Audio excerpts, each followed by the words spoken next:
Hello students, KD the math tuber channel में आप सभी का स्वागत है। और आज हम बात करेंगे अवकलनीयता यानी डिफरेंशिएबिलिटी के पार्ट 1, जिसमें कि मैं आपको अवकलनीयता का बेसिक कंसेप्ट बताऊंगा और आपको 3 इम्पोर्टेंट मेथड से इंट्रोड्यूस करवाऊंगा, जो कि हैं आपकी range method, derivative method and सबसे इम्पोर्टेंट ग्राफ मेथड। तो चलिए स्टार्ट करते हैं। सबसे पहले तो अपन ये देखेंगे कि ये जो अवकलनीयता है वो होती क्या चीज़ है। देखिए, अगर आपको कोई भी व्यक्ति किसी फलन के अवकलनीय होने की बात कर रहा है तो अवकलनीय का मतलब है डिफरेंशिएबल होने से। अब ये देखिए, डिफरेंशिएबल या अवकलनीय का मतलब क्या है। यहाँ पर सीधी बात है कि अगर किसी फंक्शन के ग्राफ में स्लोप यानी ढाल मौजूद है तो ऐसे फंक्शन को डिफरेंशिएबल कहते हैं, अदरवाइज उसको कहेंगे नॉन डिफरेंशिएबल। अब कैसे, देखिए, जैसे मान लो y equal f of x कोई फंक्शन है और x equal a belongs to r, ये कोई रियल नंबर है। अब मान लो आपने जैसे कि इसमें इसका ग्राफ बनाया y equal f of x का कुछ इस तरह से। अब x इक्वल a मान लो यहाँ पर है।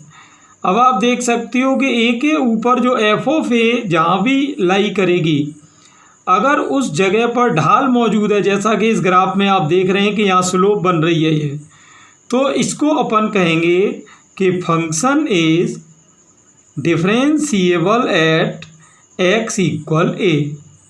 और अगर मान लो यहाँ ढाल नहीं मिल रही हो, जैसे कि मान लो सपोज दैट इस तरह की कंडीशन है, जैसे कि y equal f of x, ये कोई ग्राफ है इस तरह से, और यहाँ मान लो ये a है। तो अब यहाँ आप देख रहे हो एंगुलर चेंज आ रहा है, यानी कोणीय परिवर्तन आ रहा है।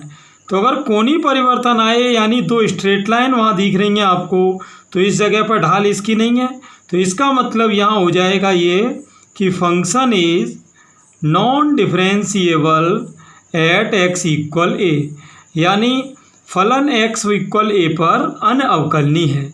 क्लियर। तो ये दो सिचुएशन है स्टूडेंट्स। अब यहाँ ये भी है कि यहाँ पर अगर मान लो ग्राफ टूट भी जाए, जैसे कि मान लो ये कोई y equal f of x का ग्राफ है, अब ये मान लो x इक्वल a कोई वैल्यू है। अब इस पर आप देख रहे हो कि यहाँ पर ग्राफ जो है वो बीच में ब्रेक हो रहा है यहाँ, तो ऐसी कंडीशन में भी फंक्शन जो है नॉन डिफरेंशिएबल होगा, क्योंकि स्टूडेंट ये तो सतत यानी कंटिन्यूस ही नहीं है, तो इसके डिफरेंशिएबल होने की तो बात ही नहीं होती। क्लियर। या मान लो कोई इस तरह की कंडीशन है, जैसे कि ये पोजीशन है, मान लो a, यहाँ पर आ रहा है ये और ये इस तरह से। अब यहाँ पर आप देख रहे हो ग्राफ टूट तो नहीं रहा है, लेकिन ये एक्चुअल में यहाँ और ये जो LHL है और ये RHL है, ये अनइक्वल है, क्योंकि एक स्लोप में नहीं है, तो ये भी आपका क्या हो जाएगा, नॉन डिफरेंशिएबल। तो इस तरह अगर हम देखें तो यहाँ पर एक बात ये निकल के आई कि पहली बात तो ये कि जो ग्राफ कंटिन्यूस होगा उसी के अपन अवकलनीय अनअवकलनीय होने की बात करेंगे। और दूसरी बात, केवल सतत होने से ही बात नहीं है, जैसे कि ये सतत है लेकिन ये अवकलनीय नहीं है क्योंकि इसमें ढाल नहीं है।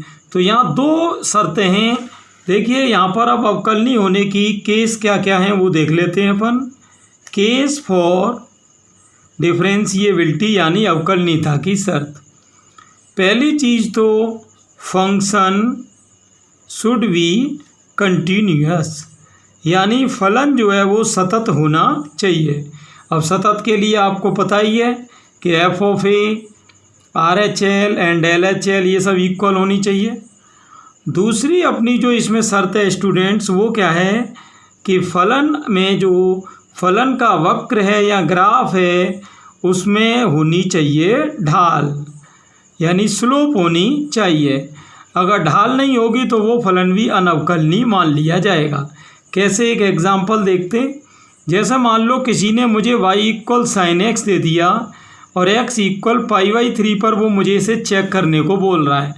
अब आप जानते हो साइन एक्स का ग्राफ जो है वो कुछ इस तरह से है, ये आपका जैसे 0, 90, पाई एंड सो ऑन। तो आप देख सकते हो जो x इक्वल π/3 है वो यहाँ पर लगभग आएगा। तो इसके ऊपर के पॉइंट पर अगर मैं देखूँ इसकी रेंज को, तो यहाँ पर आप देख सकते हो कि इस जगह पूरी ढाल मौजूद है। तो ढाल मौजूद है स्टूडेंट, इसका मतलब ये हुआ कि इस जगह पर फंक्शन अवकलनीय होगा। यानी हम कह सकते हैं कि x इक्वल π/3 पर साइन x क्या है, एक अवकलनीय फलन है। दूसरा एग्जाम्पल देखते हैं। यहीं पर मान लो अगर मैंने आपको दे दिया f(x) इक्वल 1/x और x इक्वल दे दिया मान लो 0, तो आप देख सकते हो कि x इक्वल 0, ये जो ग्राफ है 1/x का, ये कुछ इस सिचुएशन बनता है। तो आप देख सकते हो 0 पर ये कंटिन्यूस ही नहीं है, क्योंकि 0 के ऊपर कहीं भी ग्राफ शो नहीं हो रहा है। तो इसका मतलब ऐसे ग्राफ को अपन क्या कहेंगे, नॉन डिफरेंशिएबल, क्योंकि ये तो सतत ही नहीं हुआ, जबकि पहली शर्त मैंने क्या बताई थी, सतत होना चाहिए। तो ये थी पूरी पिक्चर ग्राफ की। अब मैं आपको एक नई मेथड बताऊंगा, रेंज मेथड। चलिए उसको देख लेते हैं। तो यहाँ स्टूडेंट अभी आपने एक मेथड देखी, ग्राफ मेथड, कि जिस वक्र में ढाल होगी वो अवकलनीय होगा और ढाल नहीं होगी वो अनअवकलनीय। अब मैं आपको, मान लो आप किसी फंक्शन का ग्राफ बनाना नहीं जानते, तो विदाउट ग्राफ आप कैसे चेक कर सकते हैं वो देखते हैं। जैसे कि पहले इसका कंसेप्ट देखते हैं कि इस मेथड का बेसिक कंसेप्ट क्या है। जैसे मान लो y इक्वल f(x) कोई फंक्शन है और x इक्वल a कोई वैल्यू है जिसके लिए इस फलन की अवकलनीयता चेक करनी है। तो आपको करना क्या है स्टूडेंट, सबसे पहले dy dx इक्वल f'(x) ये आप डिफरेंशियल कर देंगे और ये वैल्यू इसमें जैसे ही अपन पुट करेंगे तो यहाँ पर f'(a) प्राप्त होगा। और f'(a) जो है, आप अगर रियल नंबर है तो आप फंक्शन को कहेंगे डिफरेंशिएबल यानी अवकलनीय।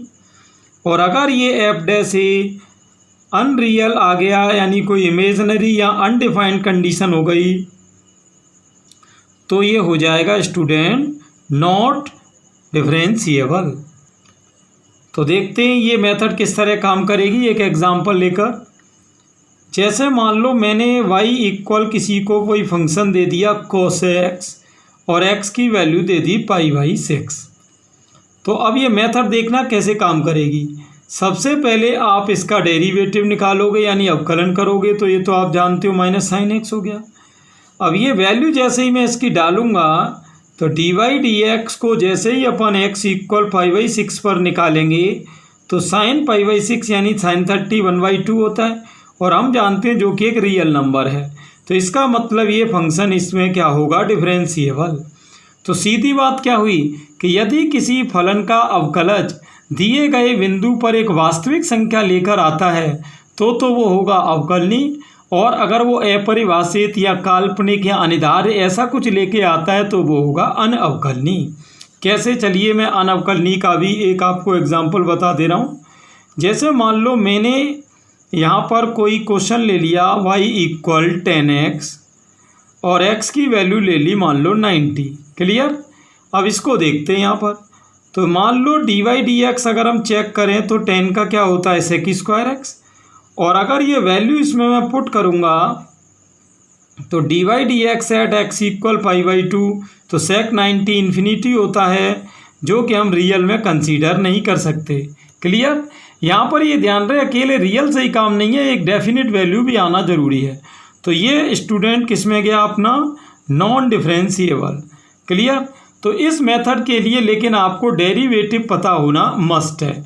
चलिए अब मैं आपको एक ऐसी मेथड बताऊंगा जो कि सुपर मेथड है, जिसमें कि ना आपको ग्राफ की ज़रूरत पड़ती है और ना आपको डेरिवेटिव की ज़रूरत पड़ती है। तो यहाँ स्टूडेंट्स एक मेथड है डेरिवेटिव मेथड यानी अवकलज विधि। अब देखिए इस मेथड में क्या होता है, आप थोड़ा ध्यान से देखना। इसमें क्या है कि जैसे देखिए ये ग्राफ है आपका, यहाँ मान लो x इक्वल a है और ये कोई y इक्वल f(x) फंक्शन है, उसका ये ग्राफ है। तो यहाँ आप जानते हो a के ऊपर जस्ट ये तो f(a) रहता है, और f(a) के दाईं ओर के ग्राफ को आप RHL कहते हो और इसके बाईं ओर के ग्राफ को LHL कहते हो। ये मैंने आपको पहले भी बताया था, अगर आपने वो वीडियोज नहीं देखे हो तो आपको एंड स्क्रीन और डिस्क्रिप्शन पर प्लेलिस्ट की लिंक मिल जाएगी, तो आप वहाँ जाकर भी उन वीडियोज को देख सकते हैं। तो देखते हैं अपन। अब देखिए यहाँ पर ये तो है RHL और ये है LHL। अब यहाँ आप देख रहे हो कि RHL में आपको एक स्लोप दिखाई दे रही होगी, ढाल दिखाई दे रही होगी।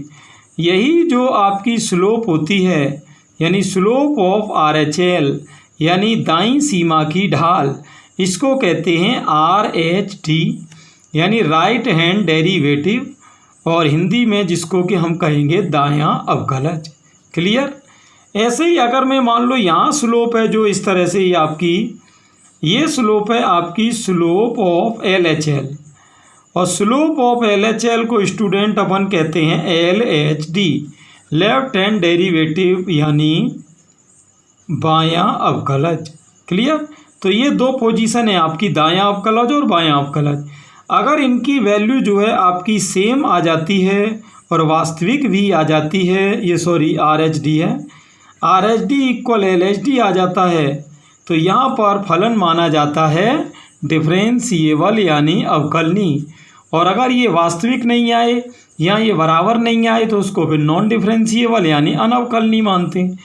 अब आपके मन में एक डाउट आ रहा होगा कि RHD और LHD निकालेंगे कैसे, तो देखते हैं निकालेंगे कैसे। जैसे कि मान लो कोई फंक्शन है y इक्वल f(x) और x इक्वल a पर आपको RHD और LHD निकालनी।